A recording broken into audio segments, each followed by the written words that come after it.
امیش هریما کردستان دست پی بکن ایرو وزیر برگری آلمانیا لهریما کردستان بول هولیره بول گل وزیر پیشمرگه کوم بو هر دو آلیان پیوندی اندناف برا هریما کردستان و آلمانیایی ده گوتو بیش کرند بردوامیا جوینین خود الهریما کردستانی آنگریت کارم باوا وزیر بروانی آلمانیا لگل شورش اسماعیل وزیر پیشمرگه جویا پشتی جوین کنفرانس که روزنامه وانی ساس کرن و وزیر پیشمرگه را گهاند کو او کار با دانینا پیمانگه که زمان آلمانی با هزا پیشمرگه دکن جبو کو بکاربن راست سوده جزانستین آلمانیایی ورگرن هر وها به هفکاری شیورمندین آلمانیایی پروژه یک آماده کرنه با لپیش خستنا هزا پیشمرگه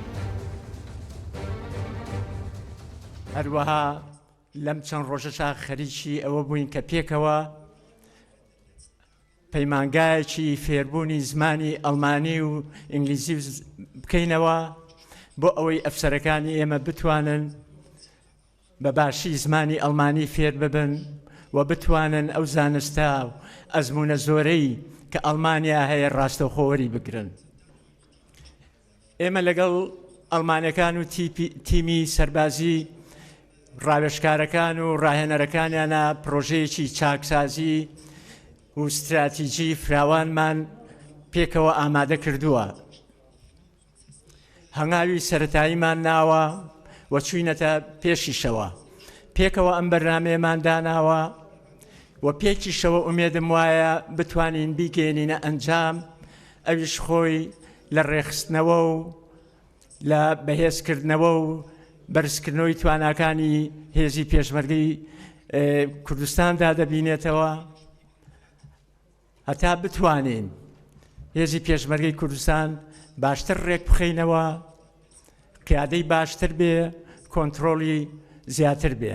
Zuerst einmal müssen wir verhindern, dass der IS noch einmal zu... برای هر تشتکی دوی امری لبر به حزبون داعش بگیرن که اکبر به حزب نگره. چاوک و عرضه که برفرح کنترل دکر. دوی عمل سر ویا که باغفن کما چند هزار لشکری لسر عرضه هیا که چاوا دکاره براوانی بکه.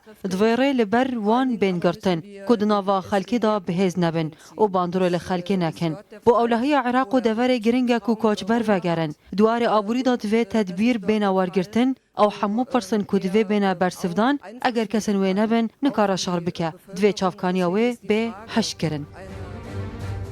بله تماشاوان نژاد پریس کنفرانس ده پرسک لسر نافچه آرام لروجاوای کردستان جیش وزیر برگری آلمانیای هات کرن و جی گوت اگر سقامگیری و آرامی لسوریه جیگر نبه سقامگیری و آرامی عراق و نافچه جی آنگو هرما کردستان جی جیگر نابش بروی که او به حساسیت کمزن بری خود دنه روشا سوریه.